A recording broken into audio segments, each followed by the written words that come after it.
नमस्कार दोस्तों, क्या हुआ? टाइम पास नहीं हो रहा? तो आइए मैं आपको सुनाता हूँ एक रोमांचक कहानी, एक मज़ेदार कहानी। अगर आप चैनल पर नए हैं तो इस कहानी का आनंद लेते हुए आप चैनल को सब्सक्राइब कर सकते हैं, लाइक और शेयर भी कर सकते हैं। और हाँ, बेल आइकन को तो ज़रूर प्रेस करें ताकि हमारी नई कहानी आप तक सबसे पहले पहुँच सके।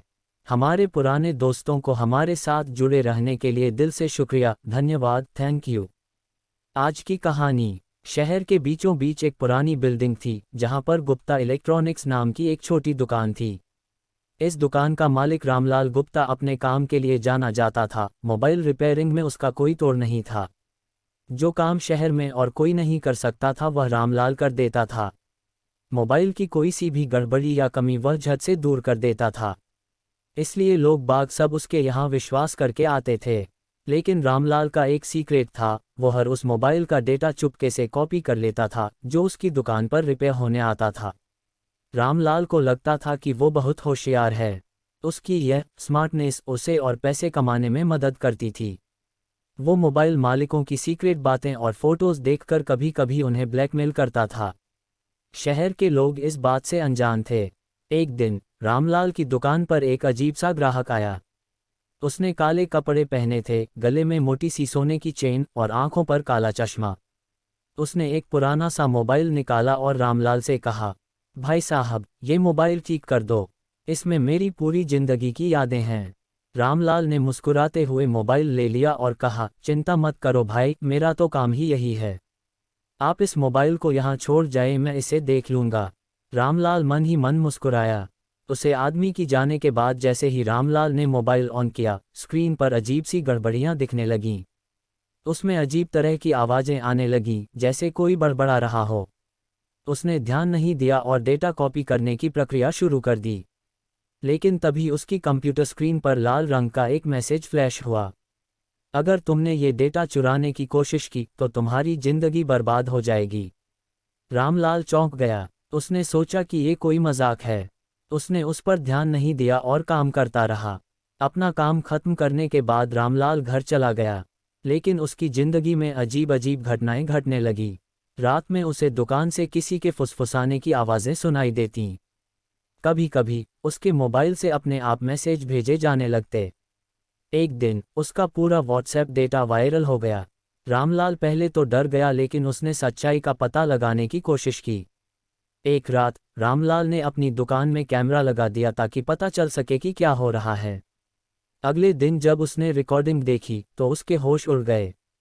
वीडियो में मोबाइल खुद ब खुद टेबल पर घूमता नजर आ रहा था, जैसे उसमें कोई आत्मा हो। रामलाल ने परेशान होकर काले कपड़े वाले आदमी को फ़ोन किया, भाई साहब, ये मोबाइल आप वापस ले जाए, मुझसे नहीं होगा। आदमी ने हंसते हुए कहा, तुम्हें लगता था तुम हर किसी को बेवकूफ़ बना सकते हो। अब भुगतो, ये मोबाइल तुम्हारे कर्मों का बदला लेने आया है। रामलाल ने डरते डरते पूछा, तुम कौन हो? आदमी ने जवाब दिया, मैं वही हूँ जिसे तुमने 5 साल पहले ब्लैकमेल करके बर्बाद कर दिया था। अब मैं तुम्हें सिखाने आया हूँ।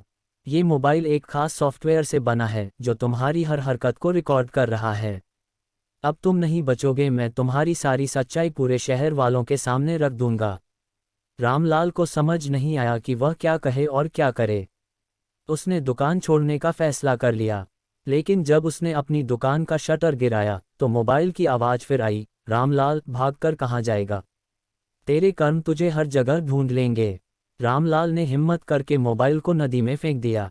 लेकिन अगले ही दिन वही मोबाइल उसकी दुकान की टेबल पर रखा हुआ था। आखिरकार रामलाल ने काले कपड़े वाले आदमी से माफ़ी मांगी और वादा किया कि वह अब कभी किसी का डेटा नहीं चुराएगा। आदमी ने हंसते हुए कहा, अच्छा किया, अब सुधर जाओ, वरना अगली बार ये मोबाइल तुम्हारी नींद भी चुरा लेगा। रामलाल ने अपनी गलतियां मानी और एक नई ईमानदार जिंदगी शुरू करने की कसम खाई। आगे से उसने कभी भी किसी के साथ कोई बेईमानी नहीं की, ना किसी फ़ोन का डेटा चुराया। लेकिन जब जब कोई ग्राहक उसे पुराना मोबाइल ला कर देता तो उसे पसीना आ जाता। दुकान का नाम बदलकर ईमानदार इलेक्ट्रॉनिक्स रख लिया गया। यह कहानी सस्पेंस, ड्रामा और हल्की फुल्की कॉमेडी के साथ यह संदेश देती है कि कर्मों का फल जरूर मिलता है। हमेशा अच्छे कर्मचारी और सबके साथ अच्छा व्यवहार रखिए। अपने अंदर इंसानियत को जिंदा रखना। धन्यवाद। शाम का समय था। छोटे से कस्बे में एक चाय की दुकान पर 4 दोस्त बैठकर गर्म चाय और पकौड़े का मजा ले रहे थे। ये दोस्त थे राहुल, पंकज, सीमा और नेहा। राहुल का नया स्मार्टफोन कुछ दिनों से अजीब हरकतें कर रहा था। कभी अपने आप कोई ऐप खुल जाती, तो कभी स्क्रीन पर अजीब मैसेज आने लगते। राहुल पहले तो यह सब कुछ अपने आप देखा और सोचता रहा कि क्या हो रहा है।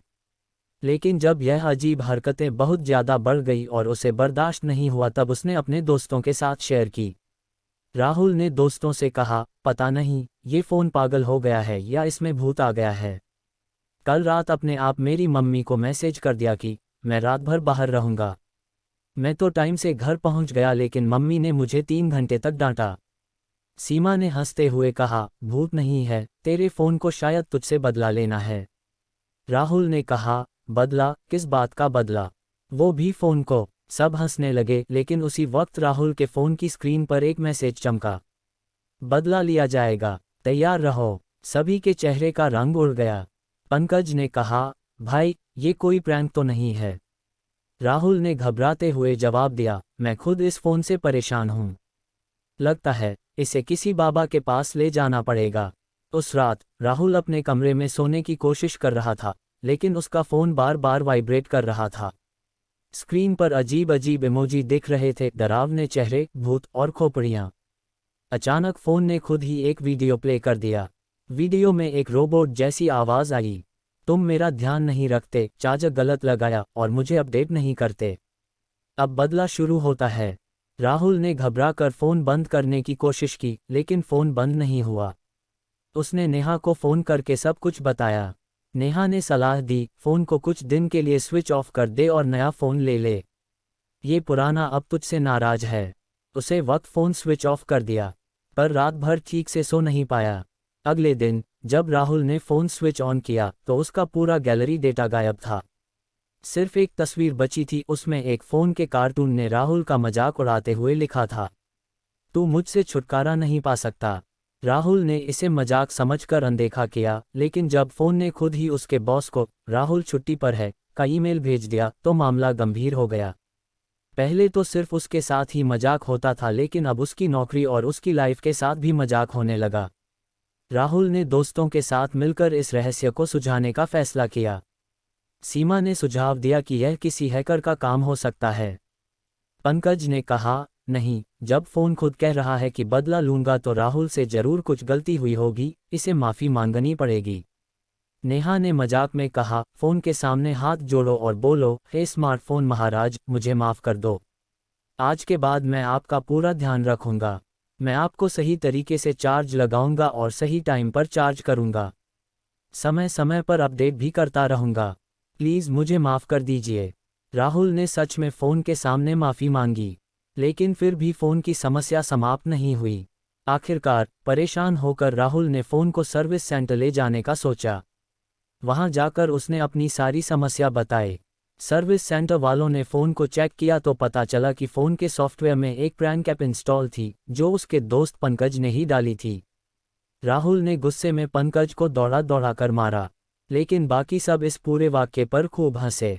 यह सब दोस्तों के बीच हुई एक हंसी मजाक थी, लेकिन इससे हमें सीख मिलती है कि स्मार्टफोन का भी सम्मान करना चाहिए, वरना वो आपका चैन छीन सकता है। अंत में राहुल और उसके दोस्तों ने मिलकर फ़ोन के साथ सुलह कर ली और पंकज को प्रैंक मास्टर का खिताब दे दिया। तो दोस्तों, आप भी अपने स्मार्टफोन का ख्याल रखिए, समय पर चार्ज करिए और अपडेट करिए। धन्यवाद दोस्तों। कहानी को लाइक और चैनल को सब्सक्राइब करके अपना प्यार ज़रूर दिखाएं। राधे राधे।